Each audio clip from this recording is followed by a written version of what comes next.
Hi everybody, welcome to High Roll. I'm Alyssa. Hello? Lily?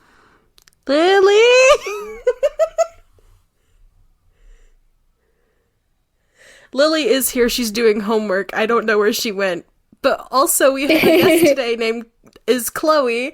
Hi.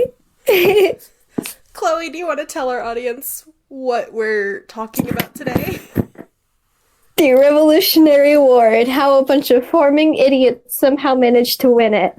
And other things, but yes. Exactly. Let's also preface this American Revolutionary War.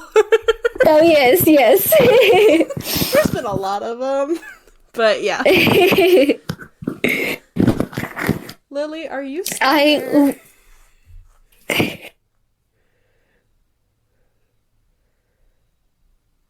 I think she's dead. Let me check the chat real quick. Yes. Oh, be right back. Okay. Okay. So, Chloe... I literally have my research paper from pre-AP English in 8th grade pulled up. No, 9th grade. Ooh. Alright. So, as we stated, we are going to be talking about the American Revolutionary War, partially because Chloe has such a big background in it, and secondly because Lily has homework that she needs to do about the American Revolutionary War, and we're all about that learning life. Oh. Today we're going to be talking about the American Revolutionary War and idiots. So, Chloe, please take it away. Okay, so as I've somewhat kind of mentioned, whenever I had a pre-AP class, English class, and I had to do a research paper, a 4-page research paper over some kind of topic, and some of the topics that he had for us to choose from were interesting, but, you know, at the time, I was really big into Hamilton, and so I decided I'm going to do something over the Revolutionary War, and how the heck we actually managed to win that. So I took it up with the teacher, and he was okay with it, and so here is the advantages and disadvantages of the Revolutionary War. Oh, Lily's back. Yeah. Yep. She's listening Sorry. to our... You're okay. A friend of mine called me because I told her to FaceTime me when she got home, and she did. Good. We're starting our talk about the adventure of Chloe and Hamilton. Oh, well. Fuck. Revolutionary War. It's okay. I have technically it's my research paper draft pulled up because I couldn't find the actual one, but yeah. Yeah. And then I have all the sources, so I can cite the sources if I need to.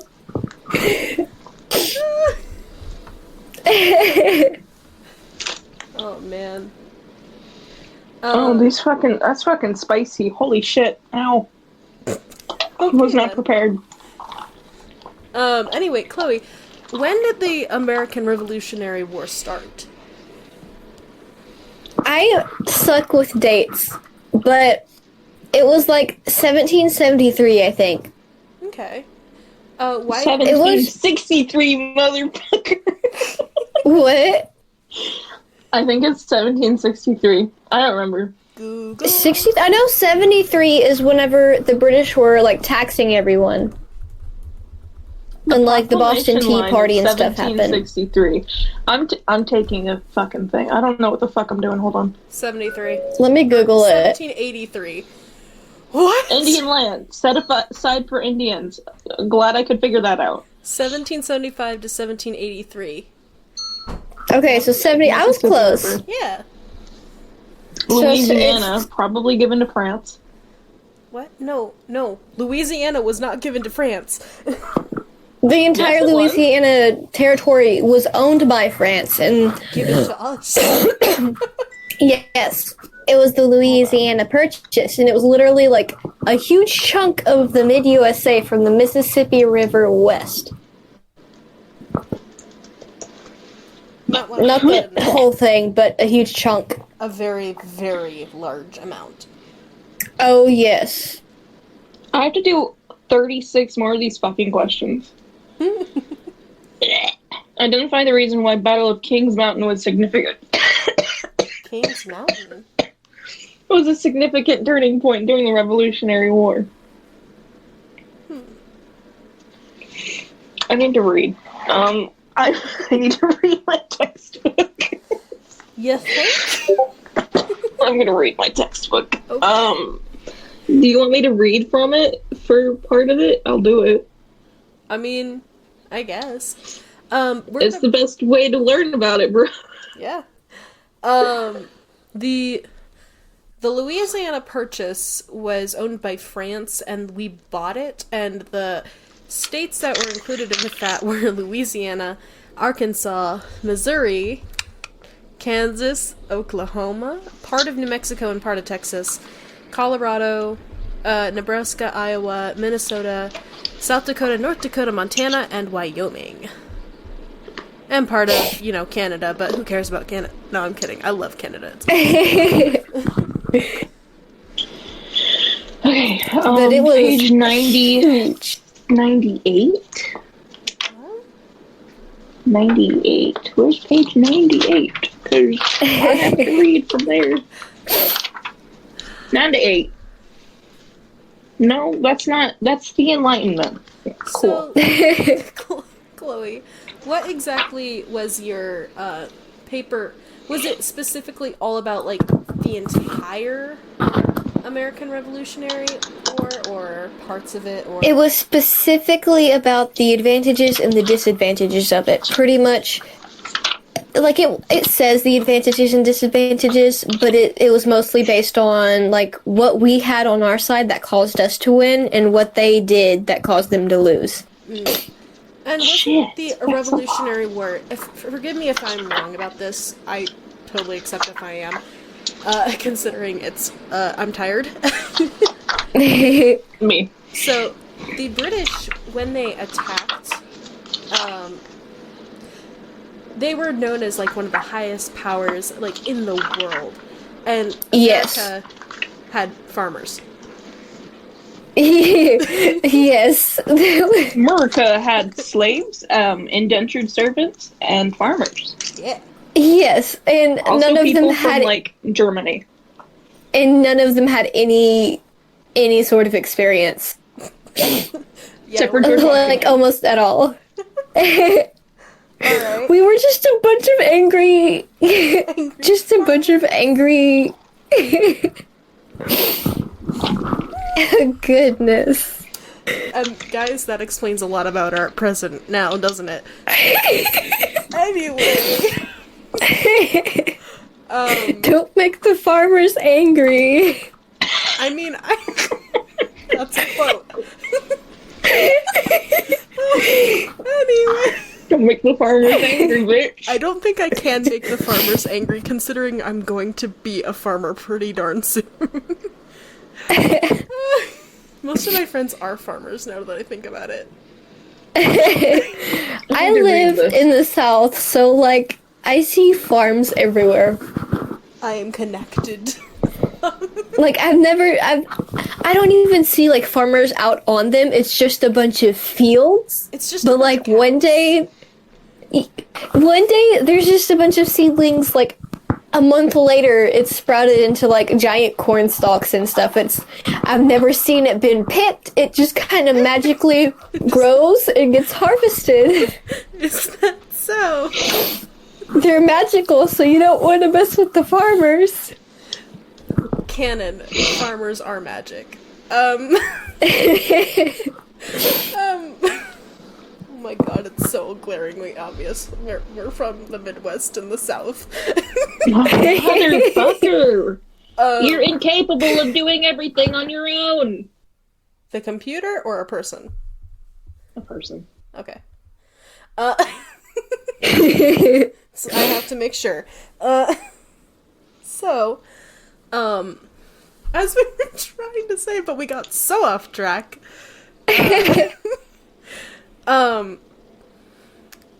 part of the reason we won, I think it was the British were extremely cocky. And bitch. Oh yeah. wasn't there, like, battle, like, format or way that they marched was just a straight line? Yes, that is literally how they fought back then, because there was no other known way of fighting. It was mainly whenever British and France were at war all the time, because British and France were like all over the world, always at each other's throats, fighting each other. And so how they fought was what they called the gentleman's way of fighting or whatever, and they literally just lined up in rows, marched up towards each other, and fired, and pretty much whoever was the fastest at reloading had a better chance of surviving. And then guerrilla warfare. Mm-hmm. Oh, yes. So We were like, no, we don't like that. And so a bunch of our southern and just farming people, all of our angry farmers decided we're going to hide behind trees and shoot at them. And we're pretty sure not they going learned to dress from, in like, fancy some of the uniforms that Indians. give us away. Some of the Native Americans were like, yeah, let's teach them how to actually fight. yeah. Another big part of it, Chloe mentioned. Man. I knew I was gonna mess up, so I just went with it. Chloe mentioned the fancy uniforms. If you guys don't know, a very big part of history that only changed recently, the last 300 years, was that the main powers decided to wear bright colored clothing. The British, I believe, wore red, and the French wore blue. And not like... The red coats. Yeah, not just like subtle red. Just It was red. bright red, like notification YouTube Like- red. Football players. Yeah, like the, what are their names? Boston Red Sox. I don't know anything about football. Kansas Chiefs. The Kansas Chiefs? Mm-hmm. Yeah, that's definitely what it is. Kansas City Chiefs. There we go. I'm from Alaska. I don't know football. The only reason I know that is because I work at a store where we sell, like, merch for them, so... And I live here. I still don't know.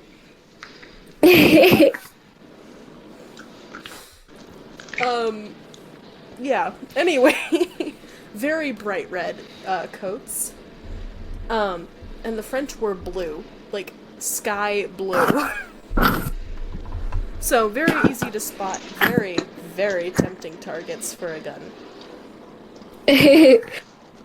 Something I do want to mention while we're recording is I recently watched a movie in my U.S. history class called The Patriot, and it is such a good movie. It also stars Mel Brooks, and it also it gives a pretty accurate look into what warfare and life was like back then. Because you get to see a bunch of them lining up and shooting at each other, and then you get to see scenes where there's people hiding behind trees taking them out. And you get to see a lot of that and what the war was like and stuff like that. And it's incredibly just interesting to see the history, right? So it's a really good movie, and Mel Brooks is in it, so... Oh, yeah. Immediate attraction, Mel Brooks. I don't know. I know actors, but I don't know actors, but he was really good in that movie, and it's like he's a big name, so I figured... Most people hear history movies, and they're not interested at all. But these are kind of like how I cannot sit somewhere and read biographies or autobiographies.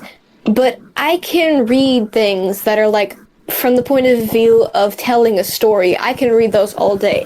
That's why I like historical fiction, because it's more so telling a story than telling the facts. That's what this movie does. It shows the facts, but it tells a story. Mm-hmm. So it's really good. Yes. A really interesting... I think that's a very good thing to mention, too. It's just, like, Dear God, documentaries can be boring. My niece really likes them. I used to like them, but after a while they get dry. You know what's really shitty? My life? No. Okay. What's his face? Hold on. Who the fuck is he? What's his face? What is his name? Who? The quote-unquote father of New France. Was just like, yeah, New France. The father of New France. Which is basically the area of, like, Montreal, Quebec, like, Lake Ontario, that area. Canada. Champlain. Yes, him. He decided that only Catholics could live in New France. No, the French government ordered that only Catholics could live in New France. So, as a consequence, this stunted its growth. So people could not live in New France if they were not Catholic. And also, it's incredibly harsh during the winters. So that also murdered a lot of people. Huh. So and also the fact that basically they were dumb. And most people were going over to the new colonies and the new land for religious freedom and other things like that. For religious freedom, for money, for land. That's what they were looking for. Yes. A lot of... I do need... Yes. It's not mentioned enough, I don't believe, about the religious freedoms.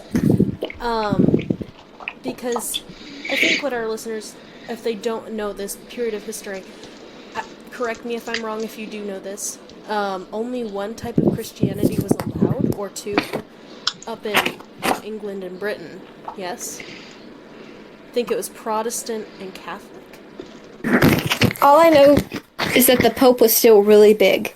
Yes, and like they were pretty much the government. Yeah, which, that hasn't changed. The Queen is a fraud. What? Well, the Queen doesn't really do anything. She's just kind of there to live eternally. You mean in England? Yeah. Basically, for England now, Parliament has all the power. The Queen does have a little power, but since I don't remember which, I think it was either King James or King Charles, one or the other. One of them decided that they were going to raise their son Catholic, and everyone went, no, fuck you. So Parliament went, Parliament said, you're not allowed to have any more power. And so the kings and queens became more of like a placeholder. They do have like some position in wars. They typically have more of a like bullhead kind of position. So they're in charge of that stuff. But not like typically they're not like the governing one. They don't do the governing. It's Parliament. Yeah. I know exactly what you're talking about with the about the whole Parliament taking over because of King James and King Charles and stuff like that. It's in my glorious revolution. It's in the notes. We recently went over that in class. If I can pull up those notes, I know exactly what happened. But I don't want to say anything without pulling up those notes because I know I'm going to mess something up. It's in my textbook. I can read it. Hold on. Give me a second. Just have to find it. King Philip's War. That's not it. Now, what started the American Revolution, Chloe? If you can kind of boil that down for us. So it was okay. So essentially, a lot of people think, honestly, on the American side of things, it was pretty much inevitable. The only people who really didn't support the war or didn't support it openly weren't even necessarily loyalist. They were just, like, some of them were loyalist, and then most of them were just afraid of Great Britain. But a lot of it was just, Oh, okay. especially taxation without representation is such a big thing. And a lot of people confuse that because people think taxation, well, even after they were freed, they still taxed. Well, no, there's a difference there. It's taxation without representation. What happened was Britain was sending people over that they elected. They were electing people themselves and sending them over to tax the colonies. And the colonies were like, hey, wait, you're taxing us with these people who we didn't want them here. We didn't want them in charge. We didn't vote for them. And you're sending them over to tax us. So that's what taxation without representation is. They wanted to be represented by someone they voted in. And, forgive me if I'm wrong, or correct me if I'm wrong, hadn't the Americans for years sent, I think it was, a great deal of letters and, people back, just be, with actual letters saying, just very politically correct in their world, excuse me, da-da-da-da-da, and then finally they sent a letter, something like that, saying, you have not listened, and we've sent letters for years. Now we're at war. I believe it was something like that, but I could be extremely wrong at that.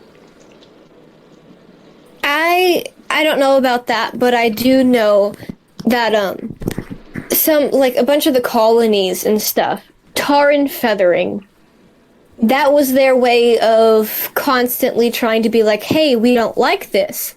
They would take the tax collectors and they would tar and feather them, which at first it doesn't seem so bad, but due to what I've recently learned, when you pour tar on someone, it is extremely hot. Extremely hot. Yes. And it just burns your skin. They first of all, it's not poured on your clothes. They rip off all of your clothes in public, down to nothing. Naked. Pour hot tar on you, throw feathers on you, mount you on some kind of wood log or something. And at that point you're in so much pain you can't really you can't do much. You can't jump off that log and run off or anything. You're in so much pain. And they cover you in feathers, they put you on that, and they parade you around town. I saw a video on it, not an actual thing, but a reenactment from the John Hancock movie or something. And yeah, it's a very painful process, and people were coming back from the colonies, going to Great Britain and reporting, the tar and feathering and stuff like that. So definitely just listen up, and then they didn't. Oh,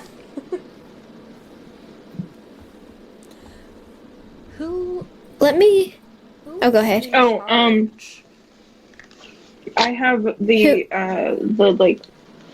fucking, what is it called? Ah, shit. I forgot what it was called. Where is the name? What was it? Okay, hold on. Well, while I try and figure out what the hell it's called, because I don't remember if it's called, hold on. Okay. Basically, it's King Charles.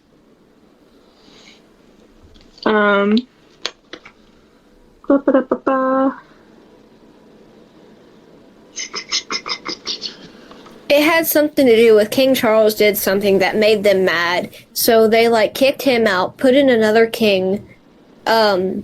Something happened there, and so they came back in and they put King Charles's son in charge, and that proved to be a mistake. The Glorious Revolution. Basically, unlike his father, King Charles II agreed to rule jointly with Parliament. His younger brother, the Duke of York, was less flexible. He openly embraced Catholicism, had political opponents murdered or imprisoned, defied Parliament, and appointed Roman Catholics to key positions. His father, King Charles I,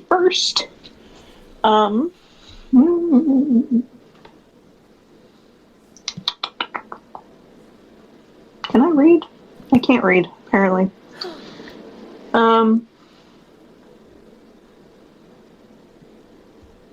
King Charles I succeeded his father as king in 1625 and proved to be even more stubborn defender of absolute royal power. He took the shocking step of disbanding Parliament from 1629 to 1640. He raised taxes without consulting Parliament, and he persecuted the Puritans. Some fled to Europe. Others went to the islands in the West Indies. Most of them, however, went to America. But the monarchy went too far when it tried to impose Anglican forms of worship on Presbyterian Scots. In 1638, Scotland rose in revolt against English tyranny, and in 1640, King Charles, desperate for money to fund his army and save his skin, revived Parliament, ordering its members to raise taxes for the defense of his kingdom against the Scots. The Parliament refused, going so far as to condemn condemned to death the king's chief minister.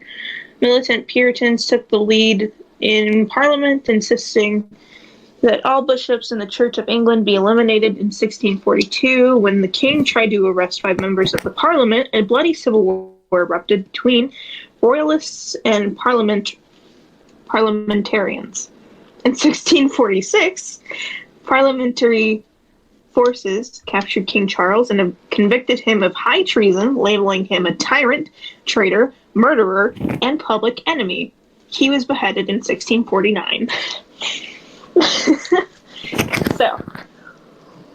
Yeah, mine here says the English Civil War resulted due to a power struggle between King Charles I and Parliament. So the king sent troops to arrest the Puritan leaders, and they responded by sending troops back. You know, they had their own army. And so the battle ended up in middle finger.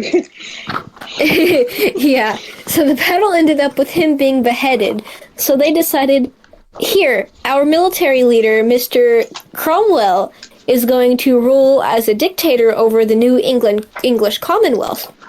And when he died, his son failed to rule in his place.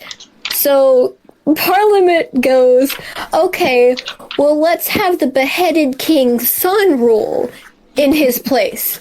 So King Charles II takes the throne.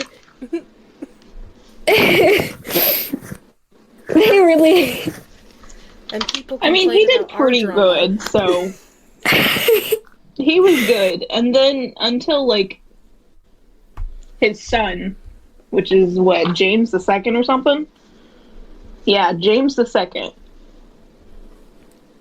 The English people could bear James II's rule only so long as they expected one of his Protestant daughters, Mary or Anne, to succeed him. In 1688, however, the birth of a royal son would be reared in the Roman Catholic tradition.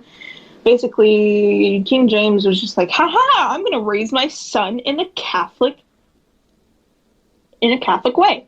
And everyone said, no.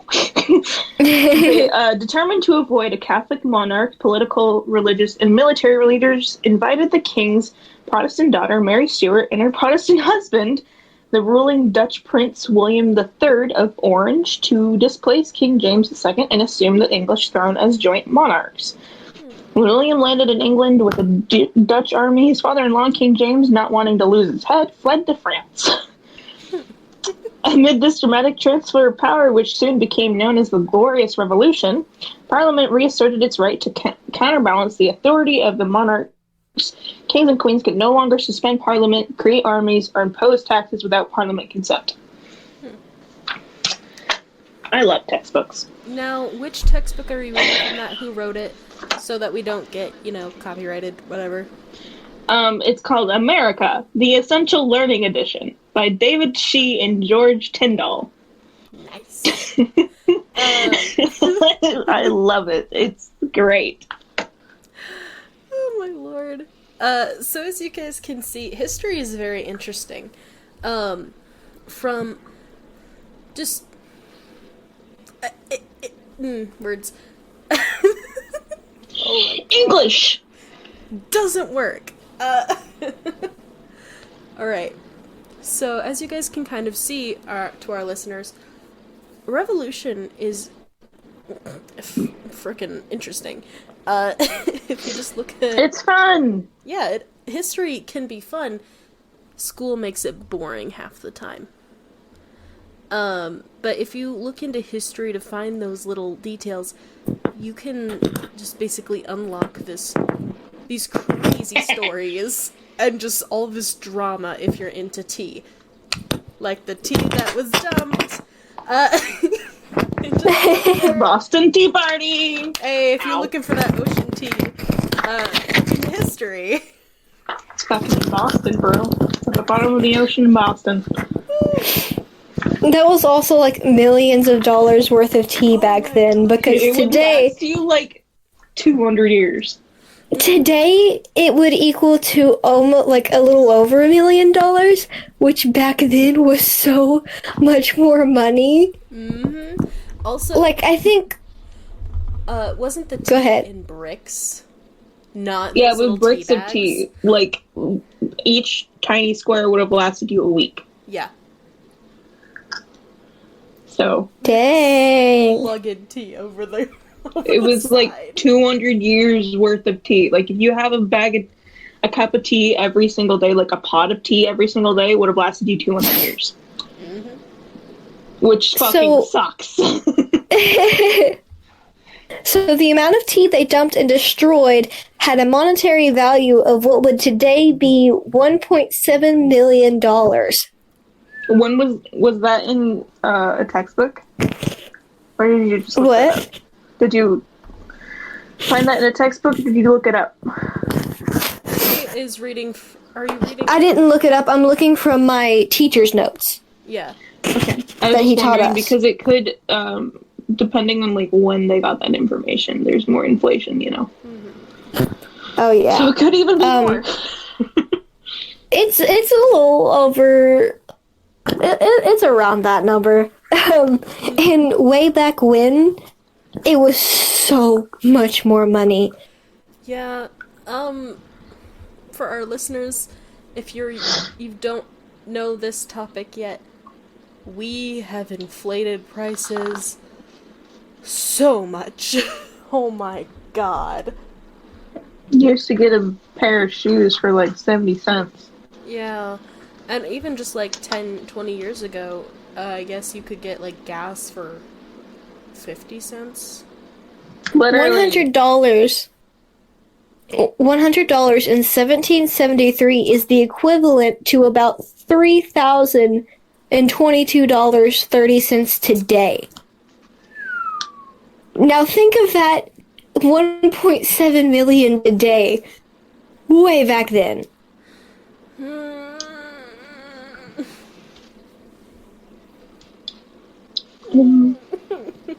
I don't want to. The math is not computing and I don't like it. Was the Battle of Yorktown the last battle of the Revolutionary War? It was the one where they surrendered. Yeah. It's not likely that it was the last battle because what's his face? It was. Well, see, the news, it took a while for the news to spread that the war had ended, because that's what happened to John Lawrence. He died in a fight like right after the war ended, because in Texas they hadn't gotten news that the war ended yet. Yeah. So, it was the last, probably, major war. The one where they decided they were going to surrender and stuff like that. But, Yes. Communication, very, very different from what it is today. that's why it's such a big deal that, like, what's his face? I'm good with names sometimes, I promise.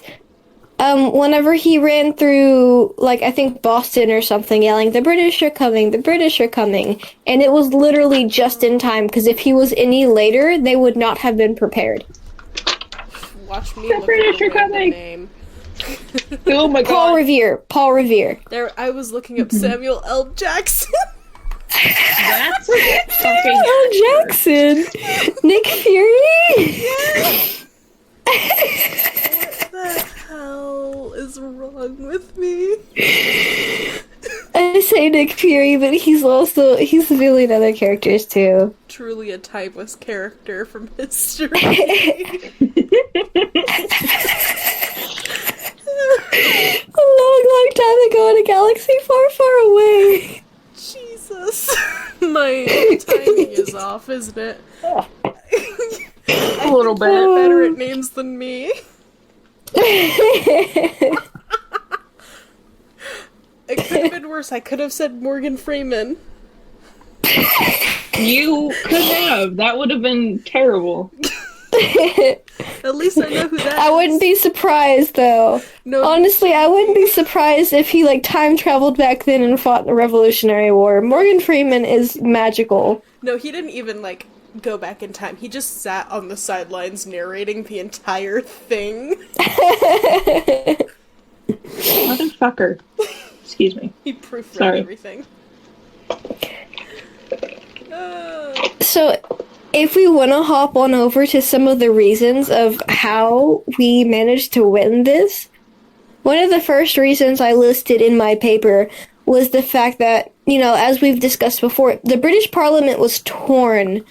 A lot of them believed that the colonists should have the same rights as British citizens, and a lot of them were against, you know, a lot of them were against using violence against them and stuff like that. So not only was all that juicy Britain drama tea stuff going on, they were also torn on what to do about the colonies and stuff like that.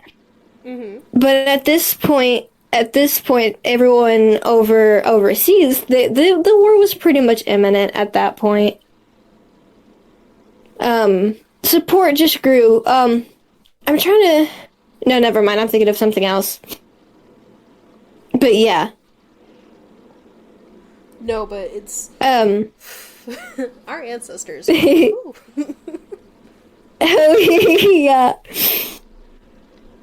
Politics were also just as important as the tactics in warfare back then too. Because it was pretty much like support. You know, politics took care of all the things outside of the battlefield. And it had a lot to do with things that happened. Like you can't gain support without any political figures with some kind of power to at least say something in a newspaper. You know, something as little as that.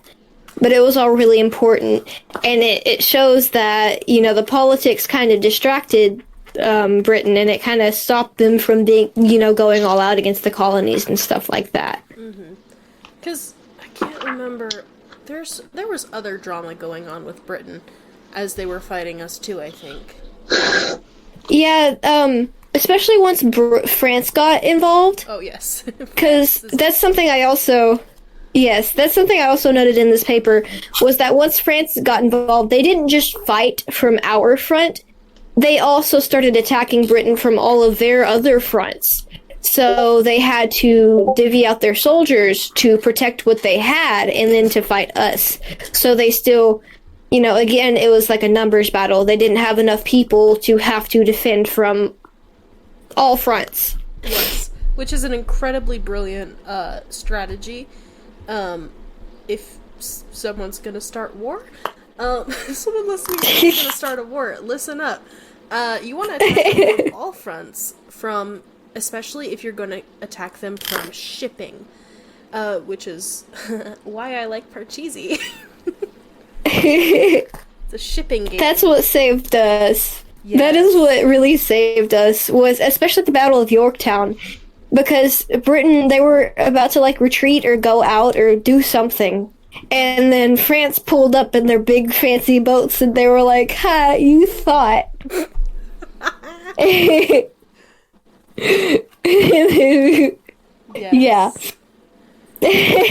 This is why I love France.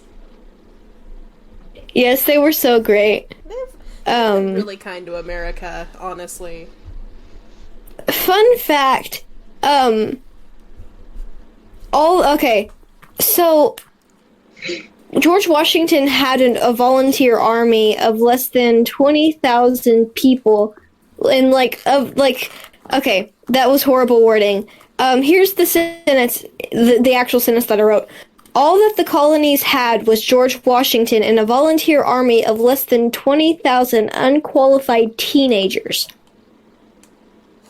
And that's that because I couldn't, I think that's part of the thing that he wanted us to do was not go into way too much detail about stuff, so that's me summarizing a lot. You know, they had George Washington, they had a volunteer army, and I say teenagers because although there were adults and old men, there were also a lot of people between the ages of 16 and 18. Yes. And almost none of them were qualified. So there were a lot of younger people fighting that battle. Yeah. It was definitely it's like a protest. It was a protest. Never mind. It was a protest. But it's so interesting because if you think about the sheer number of Britain's armies and their naval power and 20,000 little idiots. Not even angsty farming teenagers. Yes, angsty farmers. Angsty teenage farmers. That's me. I am an angsty teenage farmer. That's a quote.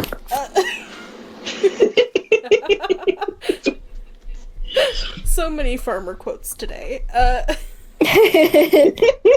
So many. So many farmers. You know we it. love you, farmers. We respect you. But they didn't win that! Lily, what are you panicking about over there? She was just like, the, battle near Cowpens was, like a victory for the American side. And I'm like, they did not win that!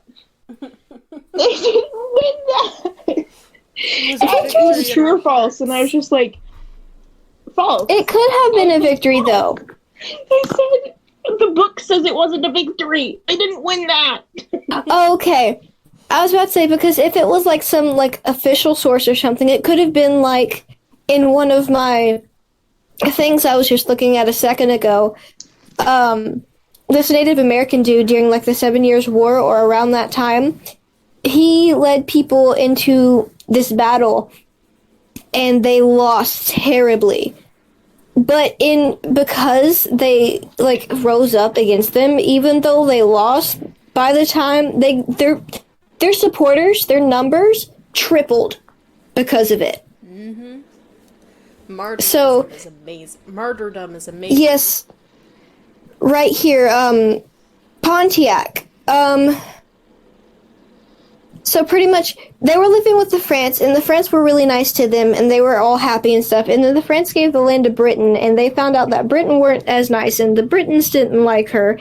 And, France was giving them weapons and stuff if they agreed to help fight with them and stuff. So they had weapons, and then Britain was like, nah, we're not going to give you weapons and stuff. So anyway, yeah. So, okay, May 1763, Pontiac, leader of the Adalwa tribe, led a force of 300 members of different tribes to attack on Fort Detroit. His attempt to take the fort would be unsuccessful, but it led to more Native Americans joining his forces, eventually tripling his numbers. So he didn't win, but he tripled his numbers, and when he went back, they ended up capturing 8 out of 11 British forts in Ohio Valley. So that's yeah. Yeah.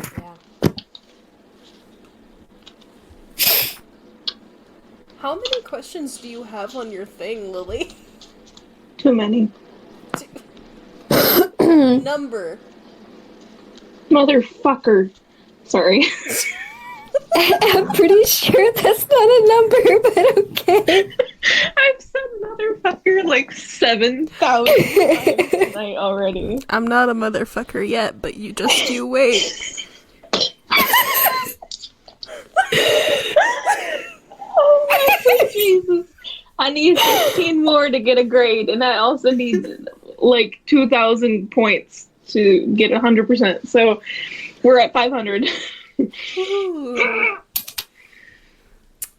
What was the Albany Plan of Union? Why was the Albany Plan of Union drafted, and why did the plan ultimately fail? I don't fucking know. Someone didn't read the textbook. I did. That's the thing. I just don't fucking remember. It's hard. The Albany Plan.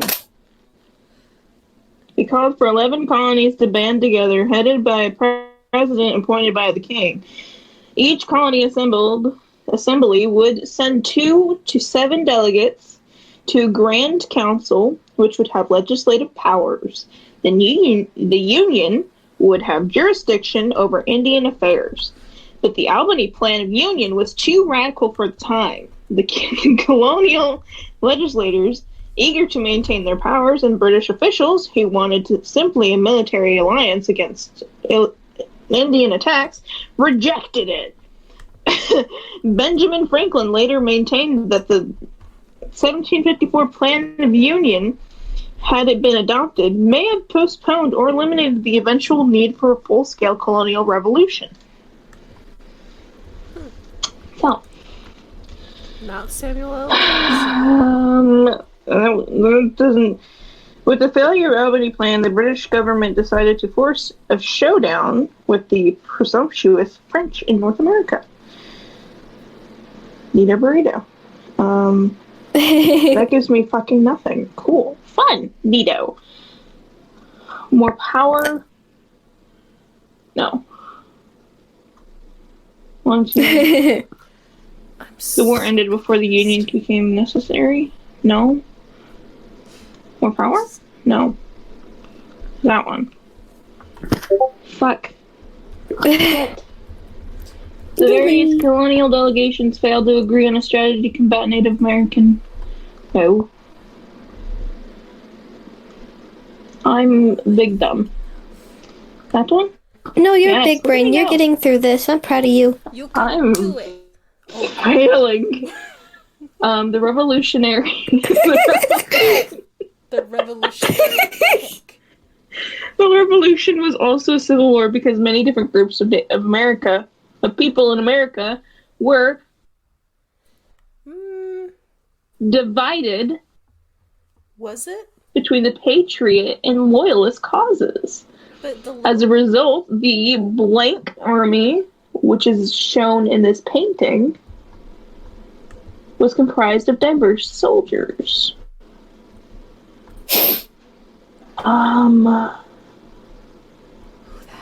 thinking of that was a writer during this time that wrote stuff to... Was it the loyal... It's the Patriot Army, isn't it? Yes. Yes. The blank formed an alliance with the Patriots, the French, after their unexpected win during the Battle of Saratoga. So, Was Daniel Boone a German? What? Let's find out. Or was he an indentured servant? Or a mercenary? Or a frontiersman? He was an American settler. I'm gonna go with frontiersman.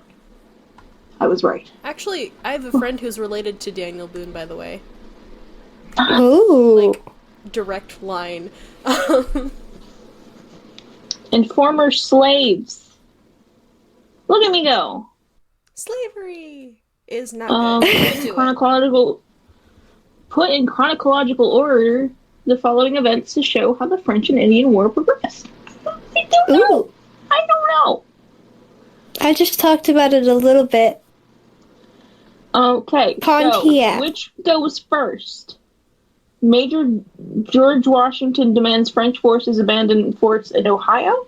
A large force of British troops, led by General Braddock, is defeated by French and Indian forces, Washington builds Fort Necessity.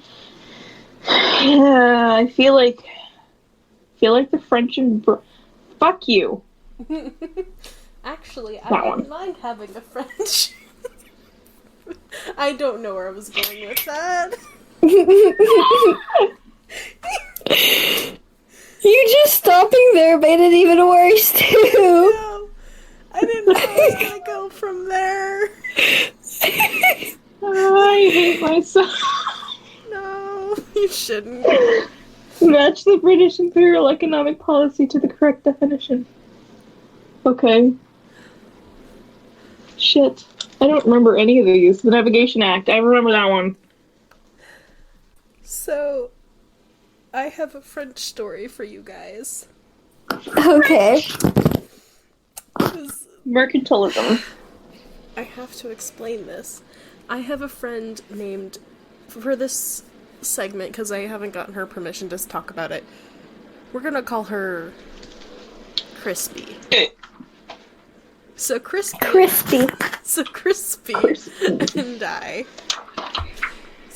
and I were just talking one day, and I explained to her that there was someone in the mall that intimidated me. And you guys don't know this, or listeners. Maybe Lily has heard this story, and maybe Chloe has. When I am intimidated, I panic, and I don't want people to know who I am. So I get You told me about this. So I automatically do a roulette in my mind of what accent I'm going to use. This is instinctual, by the way. And I've done it to hundreds of people at this point. This is just the most interesting one. So my friend Crispy and I was telling her about this as we're going into the mall. Because this person, we're gonna call her Sexy Lexi, because that's what she introduced herself to me as, was, talking about makeup one day, and she came up to me, and for whatever reason, this person, intimidated me. So without any hesitation, I said, hello. Completely did an actually really damn good British accent the entire time. And I convinced this poor woman that I was British, that I came from London, and that my name was Alice. Because I was intimidated. And I've done this with Russian, Scottish, Irish, and a whole lot of other accents. We just need to have an episode where you're just speaking in a bunch of different accents, please. No. Because I have to do it if I'm intimidated, because then it's perfect. Grr. I did it once to a janitor, but that's besides the point. I was telling this to Crispy, and Crispy looks at me, and she grins, and she's like, guess who can do a great Scottish accent? And I went, oh god, we're going in, we're gonna be weird. So... Because everything with Crispy is not halfway. It's all the way. It's all the way. It's all or nothing. Yes. So guess who was on shift at the kiosk as a salesperson and who recognized me? Sexy Lexi. Sexy Lexi was theirs. So, Crispy and I are walking past. I'm like, oh my god, oh my god, oh my god. Now you have to understand this woman is 6 foot something. I'm not. Shit. I'm not 6 foot something. And tall people tend to intimidate me. Which you really couldn't tell by my dating record, but that's besides the point. But my friend is 4'9". She's a dwarf. So she's like, is that Sexy Lexi? She whispers that to me. And here comes Sexy Lexi, because she recognizes Alice from London. Because, oh yes! And I'm like, hello. Once again, intimidated and caught in a lie. My friend freely goes up to Sexy Lexi and gives her a hug. And without skipping a beat, top of the morning. I freely just yanked Crispy and just was like, bye! Walked as fast as I could to, like, guess where we were eating. A place called London Calling, which serves British food. And Sexy Lexi, her kiosk is real close, and she's just watching us with, like, a really happy but amused face that we just went to a stereotypical place for pasties and other British meals. So I'm really afraid to go to the mall by my house now.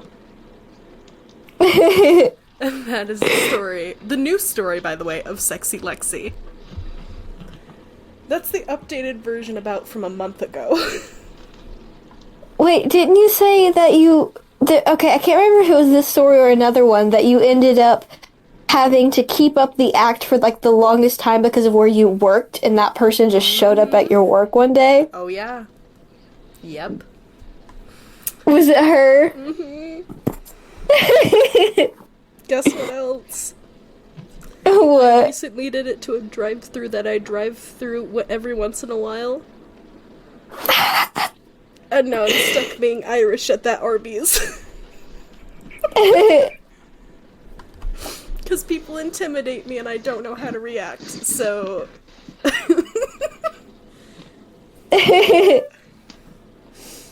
So people don't do that. Don't...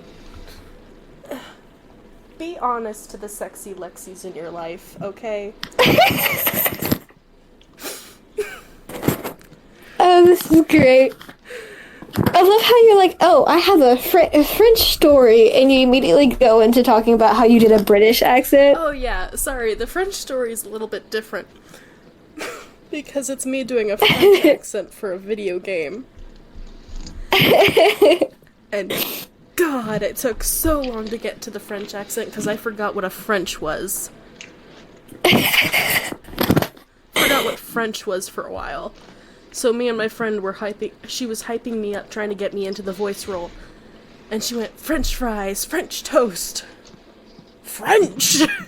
And so I'm like, oui, motherfucker! It's very bad.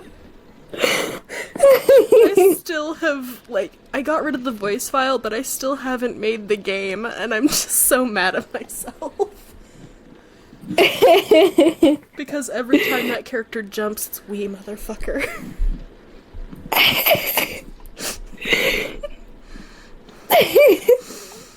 Anyway, that's the French story. Oh, that's great. I love how we're way off track, but it's 100% okay because this is awesome. What were we talking about? Lily's homework before this. Okay, Lily, how far have you gotten? I have not gotten very far. Oh. What's the question this time? I'm gonna die.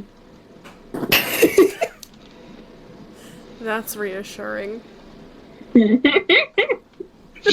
That's even more reassuring knowing you.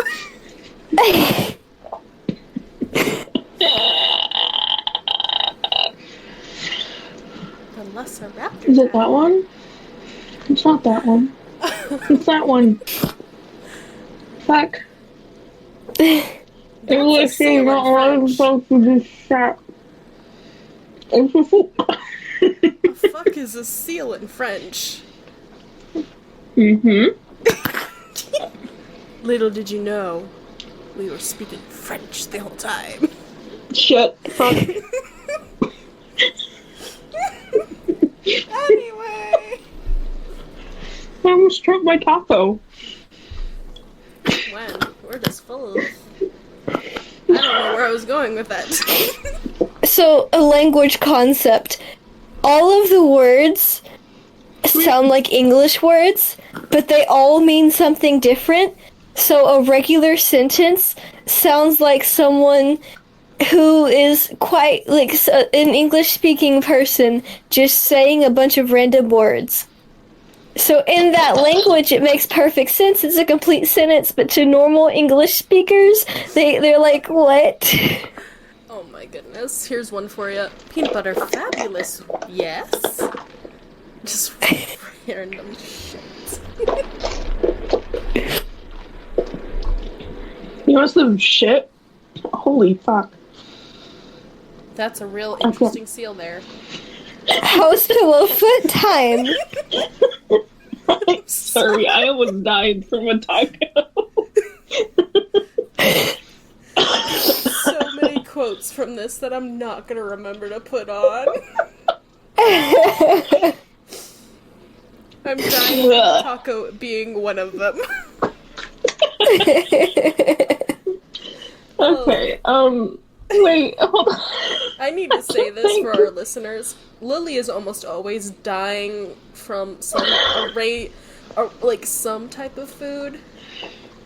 The other day it was a sausage or a lamb burger. It happens quite often.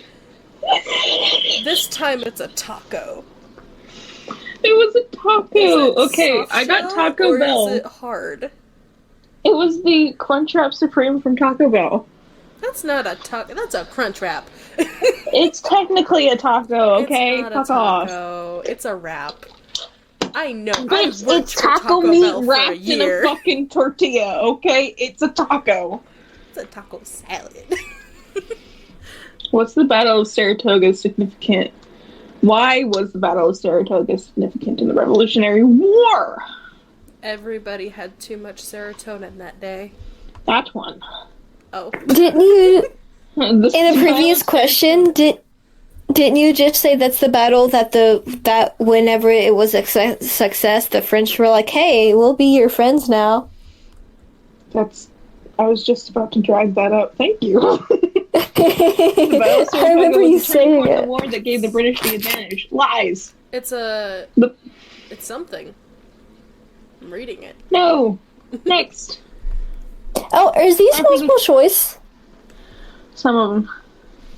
Okay, that's really good it's called then. Inquisitive, and basically, it's just a bunch of fucking information. This one's a fill in the blank, and I love it. It's so much fun.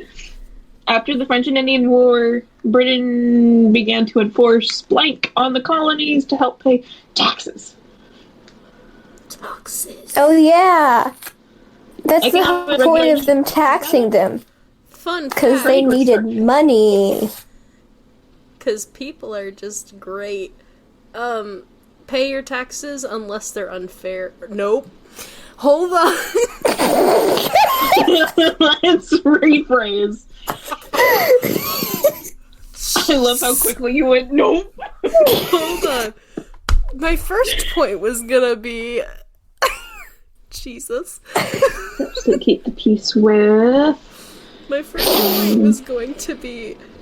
a lot of criminals, like mastermind criminals who are like really good at, killing and stuff. Al Capone, for instance. Motherfucker. Yeah, a lot of mother seals out there. I'm sorry. Sorry.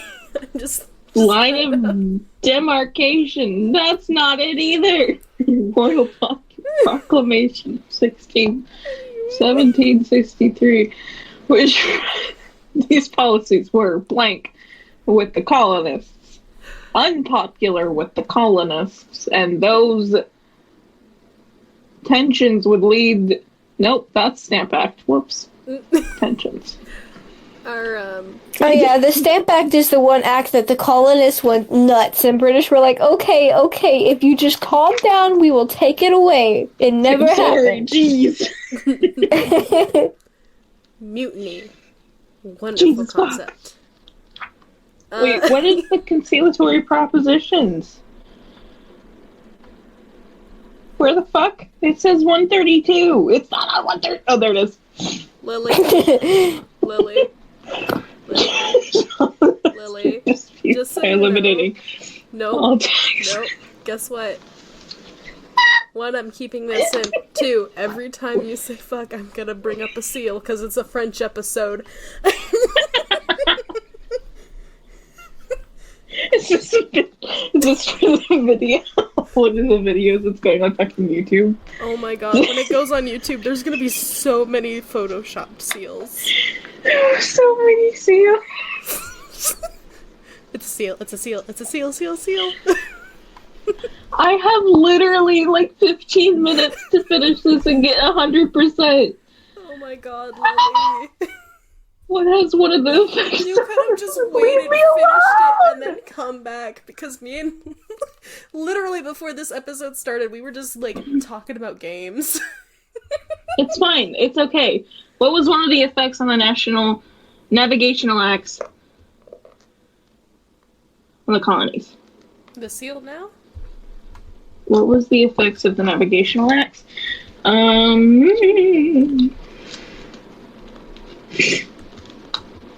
love how you're just casually using seal now. What, the seal? And I don't mean it like I'm saying seal as in or, but It's a cuss word for our viewers out there. What the seal? Motherfucker. Yep. what the seal emoji? I hate all of you. Nope, it's going Colin is back a in. new friend. Oh, there's no seal emoji on Did not Discord. enjoy. Hold on. I bet that's on my phone. The colonists in New France did not enjoy a blank. What? Taxes.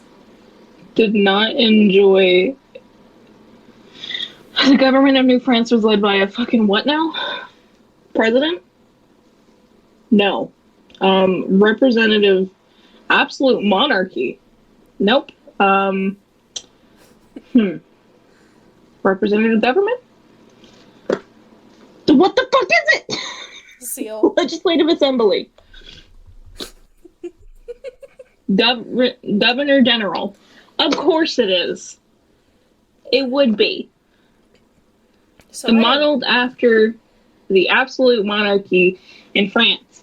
Meanwhile, British colonial governments included a governor and a legislative assembly that was elected. how do I have a specific emoji for a I have a 17%. microorganism, but not a seal? That is my question with some things sometimes. It's like, why do they have everything but the stuff that actually is used? I'll use a dolphin instead. That's close enough. Like from SpongeBob, every time they cuss, it was just like dolphin noises and boat horns. Honestly, yes. Lily, what's the next question? Also, I have so many facts up my sleeve because that's not even like half of what I had on my paper. I mean, yes. It's fucking peace. That doesn't even make sense. I mean, I wouldn't. I say hate it's a you. piece, but okay. Why are you like this? I can't tell if you're talking to the quiz, the professor, or the ghost inside your room, but I'm living for it. All of the above. You know Dr. Seuss spelled NSFW Twitter as fuck after one. Writing green eggs and ham. Okay. What? What the I love Twitter. What the seal? Great. Identify the reason the Loyalists supported the British during the Revolutionary War. I don't know. They felt the British Empire already supported the liberties that the Patriots wanted from their independence. They were more confident in the British Constitution. They wanted to maintain the institution of slavery and believed the revolutionaries would abolish it. They feared that the revolution would result in lawlessness. Lawlessness, I'm guessing. I'm really good at guessing. Ooh la la. What? Southern states. There we go. Wait, no. Northern states. But southern states were reluctant. Huh. Although many slaves? Slaves? Question mark? Slaves? Question mark? That's a terrible quote. But it's going on! Slaves? Question mark?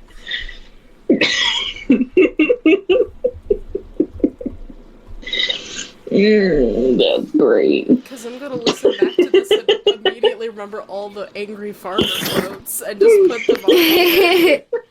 No, one of the quotes was, "I am an angsty teenage angsty farmer." An angsty teenage farmer. That one, yeah. I am an angsty teenage farmer. If I can say angsty, right? Yeah. And then lots of angry farmers.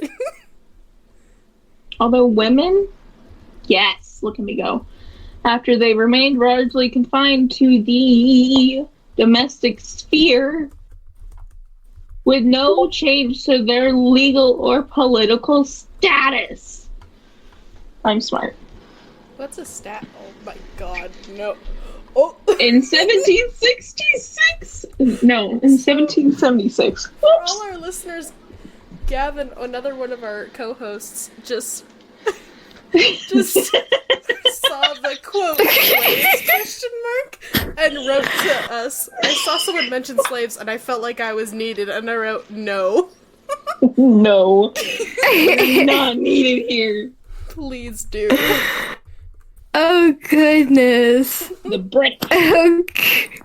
I love how of all the things that catches his attention. Like, of everything.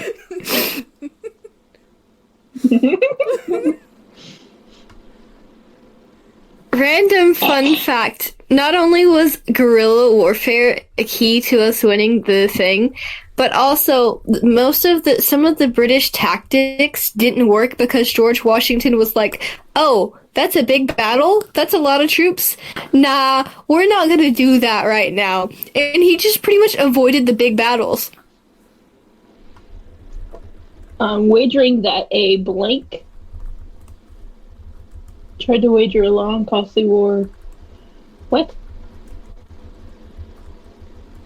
That a short war, where American endurance was key, would enforce the British to give up in order Can I spell the? to short war? Motherfucker.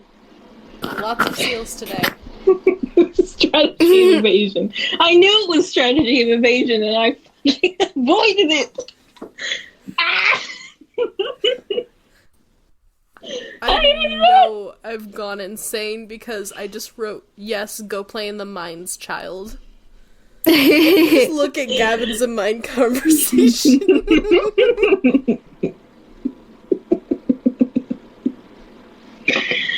At the national level, the Constitution approved the Articles of Confederation? No? The Constitution. I wish I was recording the screen Nope. right now. God. The fucking Parliament? I don't know. Why won't you give me an answer? I have to request access. Oh. I Okay. chose the Articles of Confederation, you dumb Share and bitch. export. Send a You copy. can send a copy. Document. And you can edit. PDF. I'm you can upset. edit my share stuff so that I can't edit it. The states. You son of a bitch. You I son of a might just have dog. to accept a 17%. Shaboom. Identify the way, because it closes at midnight. Ooh, it's a PDF. Identify the ways in which women's roles That was changed just during the draft, Revolution. though. Women handled supplies, served as Here. couriers of spies, and worked as nurses. And on occasion fought in battles to support their husband. Look at these sex Contributed to American... citations. Nope. Not this Oh my god. That one. And they did not hold political office. That's for fucking sure. I kind of just want to have, like, I don't know, just the whole, like, what is it? Like a fast facts thing. Just pew, pew, pew. But I would fail. I would be so bad at it. Honestly, I bet we could, and I believe we would probably get in so many kids would get in trouble because they're just like, haha, look what I can do. Fun fact, guess what I did my junior year of high school because I was too lazy to actually do the assignment? What'd you do? Okay. We had Because I'm a junior in my year of high school. So there's this show called Drawfee. And sometime, they're like a digital drawing, a group of professional artists. And they did an episode about rad characters in history. And drew them as anime characters and talked about the history. And I fully just listened to one of them ramble on about all the facts about this one guy in 20 minutes and wrote it all down. I'm sorry, Hanson, for history, because I had to choose someone to just write a page about. Oh no. So, legit, in one day, I was like, cool. And I think it was the day that that it dropped. That was the day I listened to it, and I realized I hadn't done that assignment. I apologize, Oh, Drawfee, no. but you saved my ass that day. What did you make on the assignment? 110%. I quit. I can't do this. I'm fucking done. I can't do that. I'm just gonna accept the 17%. I'm not gonna. Motherfucker. How does it even work on your thing? Basically, the more questions that you get right, the more points you gain, and the more points you gain, the higher your score is. Kahoot. I was at 470, and I needed 3,000. Wait, 470? Mm-hmm. Yeah. And I needed 3,000. Yeah, that's... And I have 5 minutes. Just do what you can in the last 5 minutes. Nope. Okay. I quit. I give up. I'm done. We are finished. I will write my essay tomorrow. Alright. I don't feel like doing it today. Sometimes... Also, I'm just going to email my listeners, professor and be like, hey, I'm sorry. I had a mental breakdown last night. There was no way I'm going to write that. That's what I'm going to do right now. Blame it on your medication. I told all of my professors that I'm on new medication. And we'd be like, yeah, my medication like really fucked with me last night. And I'm going to be like, sorry, bro. I'm just going to email him and be like, hey. My medication kicked my butt. The subject is hey. Hi. Hi. I just So, confession to make now. Alright. social and my blog is going to be late. I guess this is gonna be the episode. Here's what we need to say. Pay your taxes. We're not done yet. Pay your taxes. The French are amazing. All hail the French bread. farmers are magical and really dangerous when they're angry. Yes, don't mess with farmers. Especially angsty teenage farmers. And, disregard what I said about taxes. In the very beginning, Which not what I one? just said. Okay. Oh my god. Alright, anyway, thank you guys for joining Hyrule. Have a great night. Bye. Bye. Lily, you wanna say bye? Bye.